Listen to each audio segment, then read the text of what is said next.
Okay sir. రాను రాను ఇంట్లో సిగ్నల్స్ అస్సలు రావడం లేదు. చా,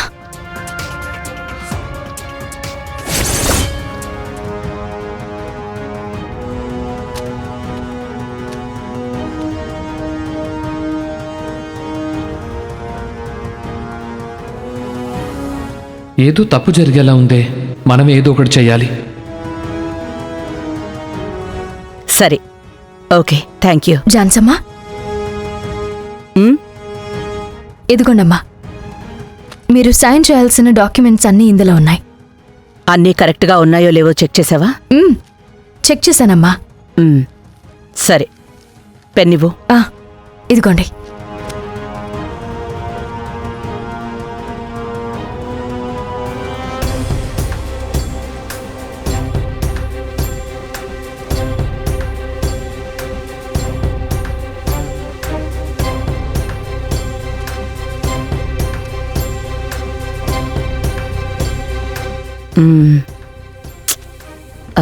బంగారి, వేరే పెన్నివ్వు.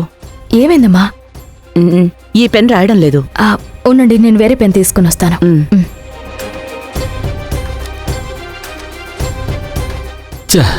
ఇప్పుడే ఈ పని పనిచేయకుండా పోవాలా?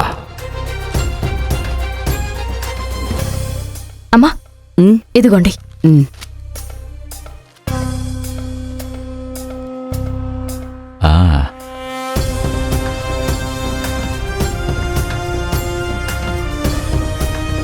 ఝాన్సీ అమ్మా, రాశేషు, ఏంటది? కాఫీ. నేను అడగలేదే. అడగకపోయినా మీకు కావాలేమో అనుకున్నాను. నేనే మీకోసం స్పెషల్గా పెట్టాను ఝాన్సీ అమ్మా. ఇదిగోండి. సరే, ఈ సైన్ చేసి అమ్మా తర్వాత కూడా చేయొచ్చు. ముందు తాగండమ్మా. శేషు, అరే ఇదిగోండమ్మా. అయ్యో,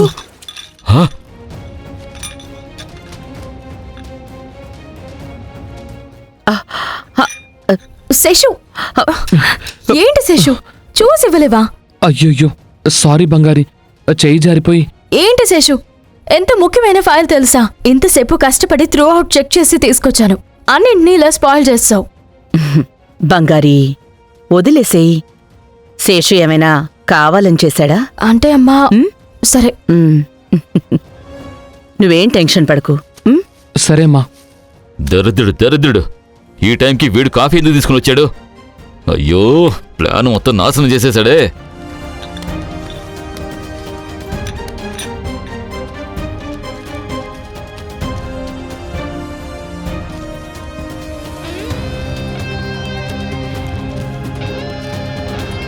బడికి రారా, నీ సంగతి చెప్తాను.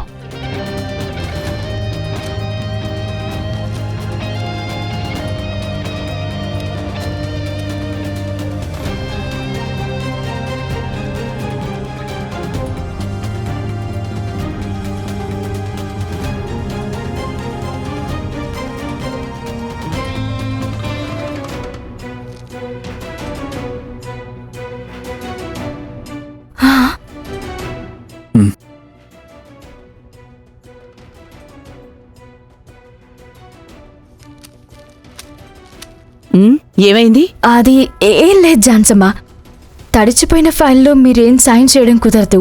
నేను ఇంకో కాపీ ప్రింట్ తీసుకుని వస్తాను. ఓకే.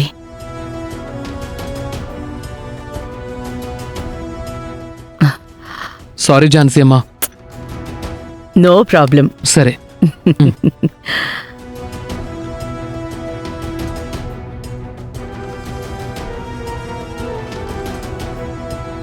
నాన్న ఫైల్లో ఏం డాక్యుమెంట్ పెట్టాడు, ఏం ప్లాన్ చేశాడు?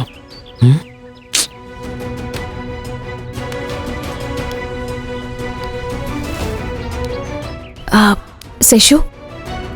Sister, really sorry. ఎందుకు శేషు? కాఫీ పోసినందుకా లేదా నన్ను కాపాడినందుకా? నాకేం మాట్లాడాలో అర్థం కావట్లేదు సిస్టర్. నాకెలా ఉందో తెలుసా? ఏదో పెద్ద తప్పు చేసి శిక్ష కోసం ఎదురు చూస్తున్నట్టుంది. లోపలేదో పెద్ద బరువున్నట్టుంది సిస్టర్. నేనసలు మొయ్యలేకపోతున్నాను సిస్టర్. నువ్వెందుకు ఈ విషయానికి ఇంత గిల్టీ ఫీల్ అవుతున్నావు శేషు? ఫైల్లో తప్పుగా ఉండే డాక్యుమెంట్ నువ్వైతే పెట్టే ఛాన్స్ లేదు. నేను కాదు సిస్టర్, మా నాన్న. ఎందుకు సిస్టర్ మా నాన్న అలా ఉన్నారు? అత్త పెళ్లి చేసుకొని వచ్చేటప్పుడు అత్తతో పాటే మా నాన్న కూడా ఈ ఇంటికి వచ్చారు. ఆ తర్వాత పెళ్లి, పిల్లలు అని అన్ని ఈ ఇంట్లో జరిగాయి సిస్టర్. ఆయనకి ఝాన్సీ అమ్మ ఆయన్ని కూడా ఆవిడ సొంత బిడ్డలానే కదా సిస్టర్ చూసుకుంటున్నారు. మన కంపెనీలోనే మంచి పోస్ట్ కూడా ఇచ్చారు కదా. ఎంత అడిగినా ఖర్చులకు ఇస్తూనే ఉన్నారు కదా. ఝాన్సీ అమ్మ ఎప్పుడూ మమ్మల్ని బయట వాళ్ళలా చూడలేదు కదా. రవి బావకు ఏ డ్రెస్ అయితే కొంటారో నాకదే కొంటారు. వర్షినికి తీసుకున్న నగనే వెన్నెలకు కూడా తీసుకుంటారు. అంతెందుకు, బావని ఏ స్కూల్లో వేశారో మమ్మల్ని కూడా అదే స్కూల్లో చదివించారు. మాకు ఝాన్సీ అమ్మ ఏ విషయంలోనూ తక్కువ చేయలేదు సిస్టర్. అలాంటిది ఆవిడకి ద్రోహం చేయడానికి ఈయనకు మనసు ఎలా వస్తుందో అర్థం కావటం లేదు సిస్టర్. మా నాన్న అసలు మంచోడే కాదు. నేను కూడా ఆయన్ని మార్చడానికి ఎన్నెన్నో ప్రయత్నాలు చేశాను, కానీ ఆయన మారటమే లేదు. అది ఆయన స్వభావం అనుకుంటాను. ఇలాగే ఝాన్సీ అమ్మ ఆస్తి గురించి మాట్లాడినప్పుడు నేను ఆయన ఎదిరించి మాట్లాడాననే ఆయనకి నా మీద కోపం. ఎక్కడ ఝాన్సీ అమ్మకి నేను ఆ విషయం చెప్పేస్తానేమో అని భయపడి నన్ను వేరే ఊరికి పంపారు. ఇప్పుడు నా కళ్ళ ముందు దొంగతనంగా ఏదేదో డాక్యుమెంట్ రెడీ చేసి ఫైల్ లోపల పెట్టేస్తున్నారు సిస్టర్. అది నేను ఎలా చూస్తూ కూర్చుంటాను చెప్పండి? ఇలాంటి ఆయనకు నేను కొడుగ్గా ఎలా పుట్టానని నేనే బాధపడుతున్నాను సిస్టర్. ఆయన ఎలాంటి వ్యక్తి అయినా కావచ్చు శేషు, కానీ నువ్వు చాలా మంచివాడివి. నీకు ఎవరి గుణం వచ్చిందో తెలియట్లేదు, కానీ మీ నాన్న దగ్గర లేని గొప్ప గుణం నీ దగ్గర ఉంది. నాన్న అని కూడా చూడకుండా న్యాయం వైపు నిలబడుతున్నావే, అదే పెద్ద విషయం శేషు. ఈ గుణం ఉన్నంత వరకు నిన్నెవ్వరూ ఏమీ చేయలేరు. సిస్టర్, మా నాన్న నూరికే వదిలిపెట్టకండి. ఆయన మీద కొంచెం కూడా జాలి చూపించకండి. ఆయన మారాలి, లేదా ఆయన మీరు మార్చాలి. దానికి కావాలంటే మీరు ఏమైనా చేయండి సిస్టర్. దానికి నేను సపోర్ట్ ఇస్తాను.